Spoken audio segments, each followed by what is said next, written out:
Welcome to the Honolulu Quarterback Club. We're here every Monday at 11:30. Great food, great speakers. We have a different speaker every week. And we support all athletics, from grade school to professional. I would like to invite you to attend. It's really great meeting. Welcome to the Honolulu Quarterback Club Luncheon. I want to welcome everyone here today. Of course, Coach Bud always brings her own cheering section, so we're always glad to see everyone here. How's the family? Family's doing good. I just want to remind everyone that this is our 72nd birthday this year. So we've been around for 72 years and continue to operate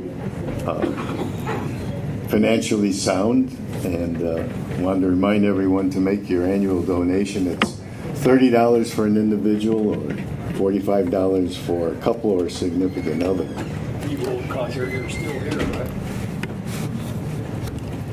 Also want to remind everyone about our website. It's honoluluquarterbackclub.com. It's jammed with all kinds of sports information and has a lot of history of the club on that. Well, today is a special day for us always when Coach Bud comes back to talk to us, and it's always a pleasure to have her here. And they just had their annual banquet last month, and there were several players that were celebrated at that banquet. And so Coach Bud is here to tell you about the whole season and the significant players that were honored at the banquet. So everyone, the Honolulu Quarterback Club welcomes Coach Michelle Bud Nagamini.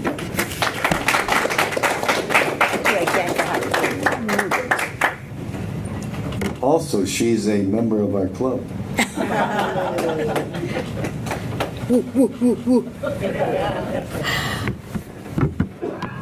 Okay, aloha everyone. Did you have enough to eat? Okay, very good. The food it's always good, but today was like really, really good. I think as I psyched myself up from yesterday, I said I'm not going to eat too much for dinner so I can pig out today. But I am so excited to be back. I always look forward to the time that I get to spend with you guys here. I wish I could come more often, but our schedules are so crazy, and I'm traveling a lot these days, trying to find the diamonds in the rough and the future stars for Rainbow Wahine Soccer. But before we get started, I did want to send a shout out to my friend Laura Beeman, who is getting ready to get into the thick of her Big West Conference basketball tournament, and good luck to Iran Ganad as well. We're very, very proud, especially with some of the adversity that the women's basketball team has faced this year. Coach Beeman is a very good friend of mine, and I know what she's gone through. I know some of the challenges that she faced. I see a lot of you guys at the game, so I know that you guys are big fans as well. But I just thought that the job of coaching that she did this year was just extraordinary. So I'm very, very proud of her, and I'm wishing her all the best as she starts off in the semifinals with the number 2 seed this week. So good luck to Coach Beeman and the Rainbow Wahine. There's a lot of exciting things that are going on at University of Hawaii right now. I had the opportunity to speak with the Board of Regents about 3 weeks ago, and I had never been up there. Usually they ask the real mainstream sports. They get Rolo and they get Iran and and Coach Trapp, and they all go up there. And so David Matlin asked me to speak to the Board of Regents to kind of give like a state of athletics from a coach's perspective. And so I went up there and I spoke with them, and I was a little nervous because it was the entire Board of Regents. They were having their full meeting. And then Jeff Portnoy, the chair of the Board of Regents for their athletic committee, actually said right off the bat, "Hey, it's good to have you here, Coach Bud, because we don't get minor sports up here at all, actually. Like, only the major sports come." And David Matlin's like, and I could just feel it. And so he's like, so he's telling the board like, "Oh, we're really excited to have Coach Bud because we don't get minor sports up here very often." And so, David, why don't you introduce Coach? And David goes up and he says, First of all, we have no minor sports at UH. They are called Olympic sports. And I'm thinking to myself, AKA no make money sports.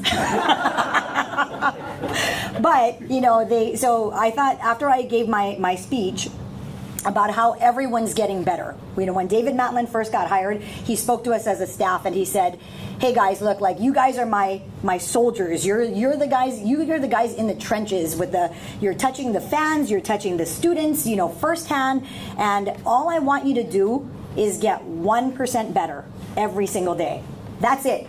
Not 10%, not 90%, 1%. If you can just get 1% better every single day, think about the collective body of work that you're going to have at the end of the year.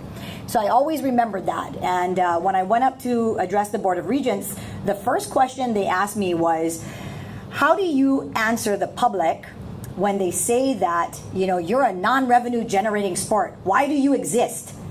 And I was like, well, first of all, nobody really asked me that. So I think that's a good thing. But what I told them was athletics is about us helping our kids to become better people. If we can take someone who's very young and very impressionable and we can influence them in the right ways to be really conscientious members of their community, maybe a little bit more compassionate, and then at the same time trying to make them better on the field or the court or the track or the pool. So if we can get them better from an athletic standpoint and a competitive standpoint, then we've done our job. If we can get them to graduate, then we've really, really done our job. But if we can actually get them to be better on the field of play, to graduate and then make an impact on their community, then I would say that's how you measure the success there.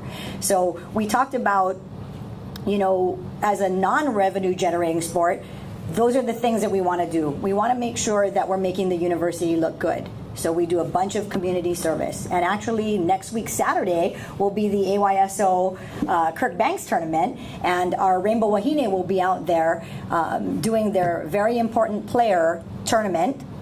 So it's the very important player tournament is made up of AYSO players who are either physically or mentally challenged in some way. And about 2 years ago, we went down there and there was a player who was deaf. And so he showed our kids, like, that means I want the ball. And they're like, okay, got it. So, he was teaching them some very simple signs that allowed him to connect and communicate with them. And they just thought that they got such a big kick out of that. And every year we play this big scrimmage at the end. And it's like 20 kids versus like 8 of us. And we lose every year, like 28-3. But we're riding a pretty big losing streak. I think it's got to be, 8 years now? We've been on a losing streak with them. But that's something that we look forward to every year. Last weekend we were reading to the 5th graders up at and 2nd graders up at Manoa Elementary. And for Dr. Seuss's, it was Read Across America Day. So, these are the things that go on in the community that a lot of people don't know about. With our teams going to Shriners Hospital and to visit, the people in the senior citizens assisted care homes, it's just really heartwarming. And I think I explained to the Board of Regents, that's why we have athletics. Athletics is, yes, it's there to compete. It's not there to make money. A lot of people think that you're supposed to have an athletics program that's making money. That's not the case. There's only a few of them across the country who actually do make money. Everybody else loses money. So what we're striving to do, and you'll see through, I wanted to kind of recognize some of the accomplishments that our team had this year. In 2016, we actually started to see a really sharp incline or increase in our team GPA. And in 2017, we broke the record for the athletic department with a 3.53 GPA. And so for a team that was in season, that was the highest GPA of any athletic team in the history of our athletics department. Well, this past fall, when we missed 17 days of school, we actually ended up with a 3.56 GPA. So we actually broke our own record, and we had 5 people who had 4.0 or higher. Okay, now I don't know about you guys, but I did not get a 4.0, and I went to school every day. So these guys are missing 17 days and still getting a 4.0 GPA. So, and you know, it's not like their majors are easy either. We have one kid doing biology. We have one that's trying to be an engineer. We have one that's trying to be a nurse. You know, so there are kids who are going in pre-med, and a lot of them are taking a lot of pride. Every single one of our girls is taking pride in everything that she does. So we had a big team banquet at the end of our season, and I just kind of wanted to read off to you folks who was honored. So our goalkeeper, Alexis Mata, she actually picked up 2 awards on the evening, and in addition to her top academic award, and this is our goalkeeper that played every minute of every game for the whole season this year, she actually got the highest team GPA, and then she picked up our very prestigious Coach Cat Award. And Coach Kathy Carey was our volunteer assistant since the very beginning, since Uncle Jack started to help get the soccer team together. Coach Cat was the first assistant coach. And although she could have taken a salary, she actually did not. And she wanted all the money to go right back into the program, and was just a volunteer for about 23 years. So it's our team's highest honor. And basically, Coach Cat, there was no job too big or too small that she did. She drove the team van. She made runs for coffee and food. She did the team laundry. She cleaned the trailer out. And that's why she always asked, what can I give versus what can I get? So Alexis Mata was honored as our Coach Cat award winner this year. And of course, we have our end of the season banquet at Coach Kathy Carey's house. So thank you to Kathy and David for always hosting us there. They're very gracious hosts, and we were honored that we could name our highest team award after Coach Cat.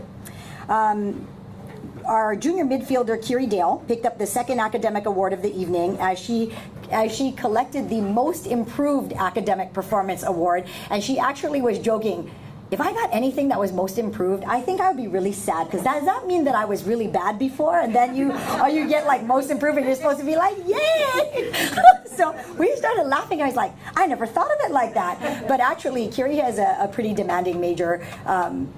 And so for her to take her academics as seriously as she does, we were very proud of her there. The next person I wanted to talk about was our senior Raisa Strom Okimoto. She really doesn't need any introduction.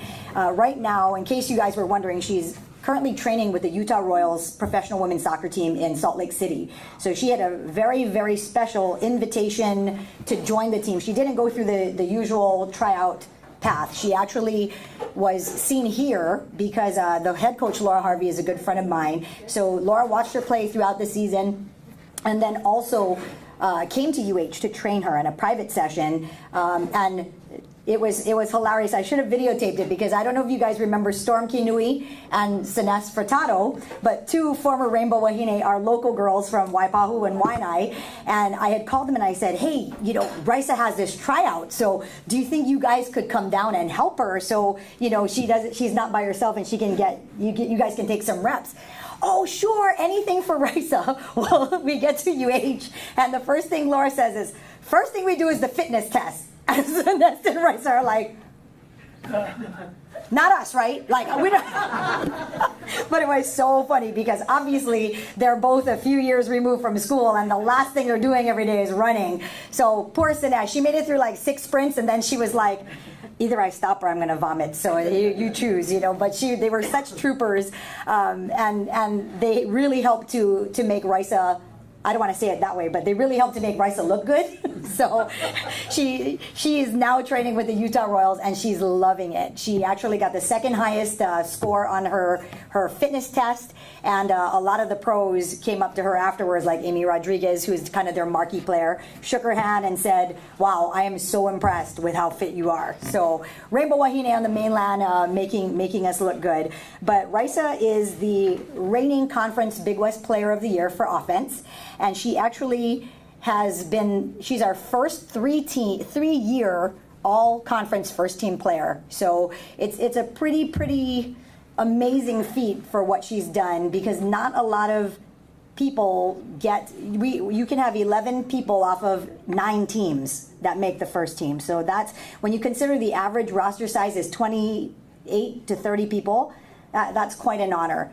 And even more importantly, you know, we missed the Big West Conference tournament by 1 point this year because we only take the top 4 teams, and 3 of those teams were ranked pretty high through the top 50 all season long. So, you know, congratulations to Risa for actually becoming the Big West all first team player for 3 years in a row, and also getting the MVP for offense. Then we had Elena Palacios. She was a freshman on our team from MVLA, and that's Mountain View Los Altos. So she's from Northern Cal, and Elena came in, and we picked her up at kind of the last minute. And to be honest, the reason we picked her up was because we knew we were a little shorter in the midfield, and we needed some kind of aerial presence in our back line. And she happens to be 5'10", and she is a very competitive, what do you call them? Fighty. They're fighty. She's a fiery kid, and she doesn't take a lot of poop from anybody. So she came in as a freshman and played every single minute except for 7 when we were killing Pacific. 5-0, we pulled her out towards the end of the game. So congratulations to Elena for making the all-freshman team. That was quite the accomplishment. And then the last award that we gave out was the Most Improved Player Award, and that went to our junior Michaela Johnson-Griggs. Now, Mick is going pre-med. She is very conscientious. She has an amazing dedication to her studies and to her soccer. So Mick was able to... She's a very quiet girl because she's very cerebral and she's always thinking about everything, but she was able to really put together a whole very nice body of work. So she was our most improved player this year. So we had a great season. We finished 9-6-1. Highlight tape. But I would definitely encourage you folks, if there's any way that you can come out to YPO this year, our schedule is very impressive. We open with USC, who is they won the championship, the national championship, I believe it was 3 years ago. So they are a perennial powerhouse, spent most of the year ranked in the top 5 teams in the country. Then we will follow up that game. So that is going to be Thursday, the 3rd week of August of this fall. And then we have USF coming to town, University of San Francisco. So we will play them. They're always a good side. So we're excited about that. And then we have Nevada and then Sacramento State the following week. We go on the road. We're going to North Dakota this year. So I know Nancy has found her daughter's in North Dakota. Eugene always goes on the Dakota trips. So we'll be in Fargo, you betcha. And we will play NDSU, UND, and then head down to Brookings, South Dakota. We don't think we're going to get to Mount Rushmore, though, because that was the only thing people knew of in South Dakota, which was unfortunate, but it's really far away from where we're at. So, and then coming back home, we will have, UCLA and Washington State. They'll be in a 4-team tournament with us and Pepperdine as tournament partners, and then we start our conference play. So it's going to be a very tough schedule. 3 Pac-12 teams, but I think with our young team, we have 10 incoming freshmen. We have 2 local girls coming in this year. Kelsey Sumida was the OIA Player of the Year for the East Side, and then Taylor, she's from Wanalua High School, and then Taylor Kaporis is coming in from Roosevelt High School, and she is one of their best players, if not their team captain and their MVP. So we have 2 local girls coming in. We try every year to make sure that we keep the best local players home, which I believe is a really good philosophy to have as the University of Hawaii. And we're lucky that the soccer community here does a great job of developing the young female soccer players and the boys as well. So having a good local recruiting base to work off of is extremely helpful to us. Not everybody wants to stay home, but at least if we can put our names in the hat and get ourselves out there, it's a good option for some of our local girls. So we're really excited about the incoming class that we have. We have a variety of defenders, attackers, and also a pretty good midfield as well. So I think We already have some very good commitments for the class of 2020 and 2021 that we can't get into right now because of their age, but the future is definitely bright. We had 10 freshmen on our team this year, and about 5 to 6 of them rotated in and out of our starting lineup. So with graduating only 2 seniors, with Raisa and Sarah, we wish them all the best in their careers as they get ready to start the next chapter of their lives. And we're really, really excited about the group that we have returning. So if you do get out to YPO, you can see it's a beautiful venue. And, just like Sheena and Fred do, go and get something to eat, get there early, beat the traffic.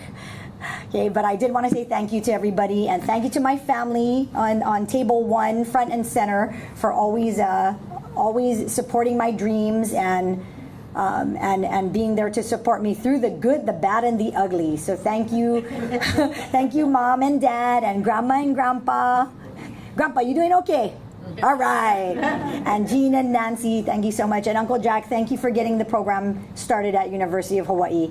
And Soccer in Hawaii started, Mr. Soccer. Okay. But thank you, everybody. Appreciate all the support. Thank you. And I'd be happy to entertain any questions if you folks have them. Yes? You made a comment about Coach Cat cleaning the trailer. What is the trailer? Oh, that's our equipment shed. Don't worry, that's not where I live. They don't pay me that bad. Yeah, we have a little, at the time we had a portable office, when they do construction site, and Patrick Shin over at Nan Inc. had donated a big mobile office trailer for us, and we just converted it into our storage shed. So that had to be retired last year, so now we have 2 pods that we now store all of our equipment in out at the UH practice field. Okay. Yes? What scholarship you have, but scholarship? Oh, scholarships. We're fully funded at 14 scholarships. Yeah, so by the NCAA rules, you can have 14 scholarships, and because we're an equity sport, we can divide those scholarships up. When you give a scholarship for basketball, for example, you have to give the full scholarship, so you have to pay for everything for that one person. But with the equity sports, you can divide up your scholarships over, 2 or 3 people. You could go 25, you could go 50%, 75%. So tuition, books, and fees is a very, very good scholarship for anybody that is trying to play at the Division I level. Yes, but we're fully funded. Yes. Do you have? I see you're in white there. Do you have any black uniforms? We do. We do have black uniforms. Blacks. Yeah, the black uniforms we use on our Sunday games. So we usually go per the Big West Conference rules, so you don't have to do laundry all the time. They say the Friday night home team is in the dark, and then the Sunday visiting game you would be the white. How do you get the black when you've got your colors are green and white? How do you get we're at the mercy. Yeah, we're at the mercy of Under Armour and what's available. So we usually try to do a white set and a black set, and then our keepers would be in green or fluorescent yellow or orange or something like that, just because they have to stand out from the rest of the field players. Yeah, so we usually do a light and a dark. Yes. Do you have a training table as far as meals for the girls like that? Or? Yes, we do have a training table that basically after in case you don't know what the training table is about, is after every training we want to try to provide our athletes with a good meal that they can get into their bodies after they're done training. So if you train in the late afternoon, you would get dinner. We train in the morning at 6:30. So my kids get to the field at 6:15, which means they're usually in the training room at about 5:30 for a 6:30 training. So they're waking up around 5 o'clock. Some of them that live on campus wake up at 5:20, roll out of bed, brush teeth, and then don't even brush hair, just go to the trainer. So we train from 6:30 to 8 o'clock. They go in, take a shower, go get something to eat, and then they start their day and they go to class all day. So today is Monday, and we are now in our non-championship season, which means we're a fall sport and we play our non-championship season in the spring. So championship season fall, non-championship in the spring. We have them for 20 hours a week, and we cannot go over that. We never even come close to that. But on Monday, Wednesday, Friday, they're in the weight room from 3 to 4. So they wake up at 5. They train from 6:30 to 8. They get treatment. They eat something. They go to class all day. Then they come back after they get lunch, they come back at 3 for weights, and then they shower all over again, and then they have to take care of all their injuries if they have any in rehab. So it's a very long day, very, very long day for the student athletes. And it's not just our sport, it's every sport. So I know a lot of you folks are boosters for the athletics department, and we appreciate that so much, because that kind of money helps us. Whenever somebody donates to our team or to the athletics department, that's helping us with scholarship, like the cost of attendance scholarships, and also the training table, and summer school. So as you can tell, with missing so much school throughout the year, we want to make sure that our kids do go to summer school. And we fundraise specifically to make sure we can send our kids to summer school. Every girl at least will get at least one class paid for. So so thank you guys for your support. Any other questions? I'd like to make a comment on you and your team and the girls. I had the opportunity to sit close in a lot of the games, and just looking, I've been involved in many teams, and when I see those girls, the discipline and conditioning, I see you. I see you, the person that was in the Final Four playing for Santa Clara. I see you from Kamehameha days coaching HPU. But just sitting there watching these girls, they're all one. They, and when you talk about bringing 10 new girls, 10 new girls could be stars in their own right in high school, but Right. Going into college is something different. They're still kids becoming women. There's things that they have to learn, but Sarah Lau is one of my favorites. She got long legs like a giraffe, and Yes. sprints, and but she is like the head of the team in friendship with the other girls. I've never seen, you're playing a tough game. You're playing big Holly girls from the mainland that are doing the headers and everything, and bumping around every once in a while gets kind of you want to smack somebody, and I've seen them come close, but they have the discipline. Their positioning, it's a joy to watch, and it's a joy to know you and be your friend. Thank you, Uncle Jack. You are I like to call you a living legend and a living treasure, so thank you very much for that. You're very, very special to me, and I'm so grateful to you for all you've done for me on a personal level, but also what you've done for the Hawaii soccer community and the sports community. So thank you very much. My middle name is Nagamine. Because I do. Has there been any progress toward maybe building an on-campus facility I know Waipio is beautiful, but it's an afternoon drive. It is. And it is. It can be a chore. And when I first got hired at University of Hawaii, the first thing that one of my friends told me was, hey, don't read the blogs, okay? Like, whatever you do, don't go on and don't read the comments that people write, because people are going to say things based on the facts that they may have, and that could be minimal. They don't know how hard it is to do what we do.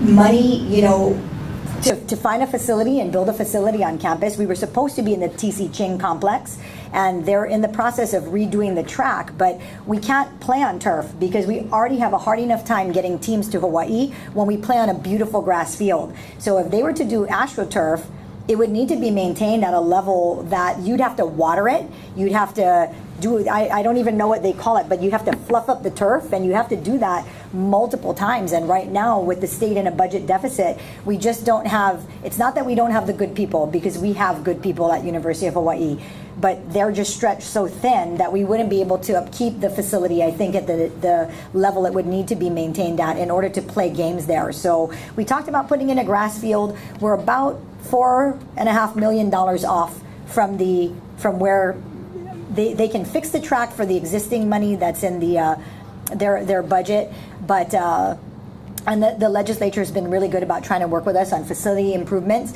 But in order for us to put a grass field down, we were going to be it was going to cost an additional like $4 million because of the grading, and they had to take away the crown that was already on the turf field. So that would have been a lot more work. And so I know that the administration up there has been very supportive of trying to get us back on campus. But so if anybody knows anybody who has some disposable income in the neighborhood of about $5 million, I'll be happy to come to a happy hour or a coffee hour and tell them why they should support us.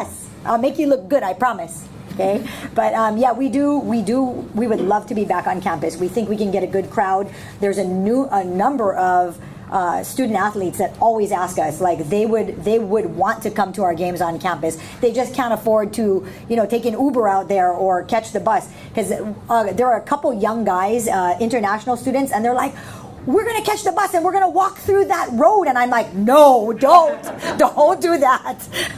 Please don't. So, we're trying to work with our SAC committee to get some buses out there for the kids, but that also costs money. So for now, we're going to be out at YPO Soccer Park, but I think we could get a good crowd. And that's the other thing. Oh, how come we don't win more? How come this? Well, newsflash, people, every game we have is an away game. When you leave your campus earlier or the same time as your visiting team leaves Waikiki, that is not a home game. That is not a home game. When you have to sit in an hour and a half of traffic because there was an accident going out to the west side and everything's backed up and then 4 kids get car sick, that is not a home field advantage. So aside from that part, those operational difficulties and not having the crowd, we're grateful because the city maintains that stadium at a very good rate. But it sure would be nice to be able to have a meeting in my lounge and then walk out the back door and play right on our home campus.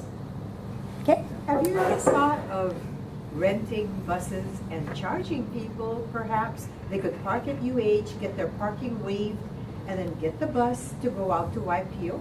Would you take advantage of that? Like how Murph does his stadium bus. Like Bruno Mars. Yeah, Bruno Mars. That would, I think, with parking being a separate entity that, we don't control the parking. We don't make any money off the parking at UH. They would probably have to still pay for parking at University of Hawaii, and then but that's a good idea. I never thought about that, having like a little place to congregate and maybe doing like some kind of reception, throwing people on a bus so they don't have to drive out there and worry about parking. Never thought of that. And I see you all the time. How come you never told me that earlier? I never thought. Do we have one more question over here? I was wondering, facility-wise, now you've got your own locker room. Is it good? You want more than... Is this being live streamed anywhere? The locker room was an adequate first step, and then when the kids see the social media posting for what some of the other locker rooms look like, we just tell them that you have to be patient because it goes in phases. We moved into the beautiful TC Ching complex, and as everybody knows, the TC Ching complex was built because it was fulfilling a Title IX requirement, because they had done all these renovations to football and basketball, or they were starting to do they had just finished the football locker room. Because we're an entity that accepts federal funding, then we need to make sure that there's a equal amount that's spent on the women versus women and men. And so they wanted us to move into the TC Ching facility, and they had to the project was a little bit delayed for whatever the reasons, and we needed to move in like by the end of the month in January of, I think it was 2014. And or was it 2015? I can't even remember now. And so, you know, they kind of rushed the move in. So they said, oh, you know, this is how we're going to start. And we're hoping to do upgrades as we go along. So we have metal lockers, just like, you know, any other high school locker that you would see. The football and the baseball, Coach Trapp just gave me a tour of their baseball locker room. It is absolutely gorgeous. And, you know, but how long did Coach Trapp have to wait for those? You know, they never got a renovation since Les Murakami, you know, since that stadium was built. So, you know, I mean, we are grateful for what we have. I think it's hard when they have friends who go to other programs, and, you know, there's so much social media presence now that before, when nobody was putting pictures online, you didn't really know what was going on other campuses. But now that there's a direct comparison, the kids are very, very informed. So we try to make sure that we raise money for them so that they don't feel like they're missing out on anything. Our student athletes on our women's team, our soccer team, are treated very well, and they are grateful and they're appreciative for everything that they get. So hopefully the next phase of renovations will have something. I would rather see our field improved, because right now I think we're just about the only soccer team in the country that has to share a training facility with the throw team, our track and field team. And, you know, that's a safety issue right there, because they have a hammer that they throw, and it's not a hammer like this, but it's a big steel. It's like a shot put with a long like wire attached to it with a handle on the end. How anybody thought to make that sport up, I have no idea. But basically, you swing it around like this, and then you throw it as far as you can. Shall I give a demonstration? Yeah, you know what? Yeah, please don't hurt yourself, because it is intense. But that thing flies, and then it leaves these big holes in the field. And I would rather see, you know, the improvements made to our training facility versus our locker room, because the kids, I mean, I want them to be safe, and you're asking them to do all of the right things. And, you know, so I've been working with David and Terry Chang from facilities to try to figure out, like, hey, could we just buy a mat that we just roll out, like a padded wrestling mat or something, so that when it hits the grass, it doesn't make these, you know, 3-inch divots where somebody's going to step in and roll their ankle or hurt their knee. So we're kind of looking at some different solutions without costing an arm and a leg. Most of your games at night, do you have daytime games? Yes, we have daytime games usually on Sunday. Friday, if we play Thursday or Friday night, it'll be at 7 o'clock. And then sometimes, depending on the football schedule, or if there's a lot of events on campus, they might ask us to start an earlier kickoff at maybe 5 p.m. But for the most part, we play on the night on Friday and then the daytime on Sunday. Can you talk about your staff? Oh, absolutely. I have a very dashing, debonair associate head coach. His name is Marc Fournier, but he says it Marc Fournier.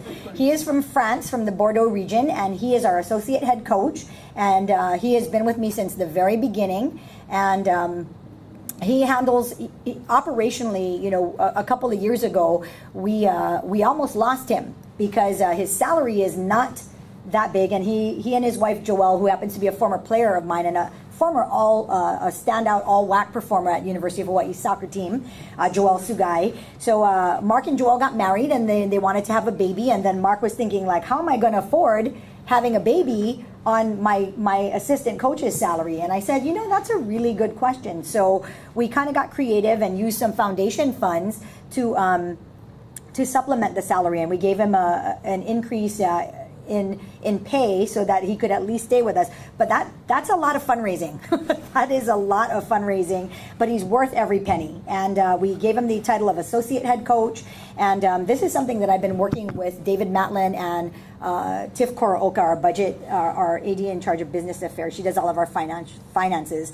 And, you know, this is an area that I'm trying to address, because what I found is we will lose good young coaches because we don't pay. And does that statement apply to other sports? It absolutely does. So I think the people that we get at University of Hawaii are there because they have a vested interest and passion for our program. And then, you know, that's exactly how we got assistant coach Rachel Doyle. So Rachel came in from Australia. She's a former Australian national team player. She played at Washington State in the Pac-12, was an all-conference player for them up there, and then was coaching at She helped them for a little bit after she graduated, and then ended up at Eastern Kentucky, and was working for a very, very good head coach that gave her a lot of responsibility. So she was kind of like the second assistant, which was part-time, but she was doing it basically full-time for part-time pay. So I said, hey, then you're perfect for us, because we're going to make you work really, really hard. Not as hard as Coach Chow. Remember, he's like,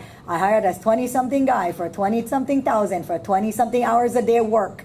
That was Coach Chow's philosophy. What I've been stressing to our coaches is when I recruit a coach like Rachel, I say, look, hey, you could probably go someplace and you could make more money, but you would not be getting the kind of coaching education that you're going to get here, because you're going to get to actually coach. We're going to talk about everything. We're going to organize things as a staff. You'll oversee all of the strength and conditioning. So I used to be a really big control freak through my early 20s and 30s, where I had to do everything, every aspect of my program. I had to be touching everything. And I've learned to surround yourself with good people whom you trust blindly, and make sure that you communicate with them so that they know what to expect from you. Set those parameters, set those guidelines, set those expectations, and be consistent in your actions. And I think that actually comes from parenting. You know, if you do bad things, you're gonna go next door and grab the chili pepper off of Aunt Mrs. Fukunaga's tree and come back and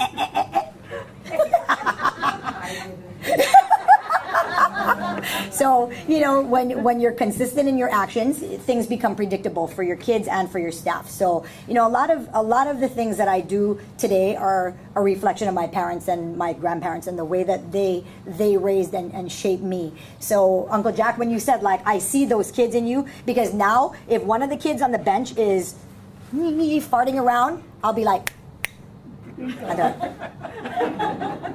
like, ooh, that's what Mom used to do to us when we were messing around in the don't touch that, okay.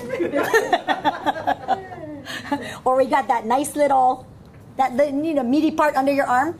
What are you doing? See, abuse is different than discipline, right? Right?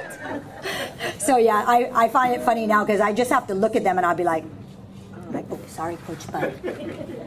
So that's us in a nutshell. It's one big family, and I think the experience that our coaches get at University of Hawaii. We got Rachel Doyle because she wanted to learn, and she wanted to learn how to fundraise. She wanted to learn how to network. She wanted to learn how to run a program from the inside out. And it was funny because Dave Matlin has been doing a lot of leadership training with his executive team at UH. And they have a group called the Table Group. And Patrick Lencioni is a world famous author, The 5 Dysfunctions of a Team, Death by Meeting, all these different books that he's put out. The Advantage is one that I'm reading right now that I really like. But Dave Matlin was the one that said, hey, look, let's start taking some personality tests and let's start looking at how we set our staff up to be the best that they can be. So, Neil Sullivan from the Table Group came in one day and he said, okay, show me your personality tests. And so Rachel's an introvert, Mark is an extrovert, but they are identical as far as a little bit of OCD, so they're very organized, very task-oriented, very structured. They need structure. And then there's me. Not like that. So of course he's like, okay, Bud, now you're an extrovert, but you're nowhere near the spectrum of Mark when it comes to organization, because they ask you like all these questions and you have to answer them truthfully. So I was like doing it truthfully because I didn't think anybody's going to look at it. And then he's like, oh, we're all going to share now. So I was like, oh. So yeah, I was pretty much everywhere, as far as having ideas and being the salesperson and, high level of energy and major extrovert, off the chart extrovert. But I wasn't very structured and I wasn't very disciplined when it came to being task oriented and all that other stuff. And I said, love me and leave me. Take me for who I am. So Neil was really good. He said, okay, Mark, this is you. Bud, this is you. Rachel, this is you. These are all the things that you're going to do to drive Michelle crazy. Michelle, these are all the things that you're going to do that drive these two crazy. And we were like, okay. And so when they were both giving me a little bit of grief, Neil says, yeah, but you know what, bud? You have the exact same personality type as Patrick Lencioni. So I was like, so I think we've hit a really good balance, and you guys are at a lot of our games, so you can see like the interaction. Mark is down there with Rachel setting up all the cones, and the camera's going, and what am I doing? I'm talking to the people. Thanking everybody for coming, giving kisses. I wish we got more babies so we could kiss the babies, but we don't get a lot of babies at YPO. But thank you everybody for allowing me to be here and take up so much of your afternoon. It's always a pleasure to see you folks, and I look forward to coming back again soon.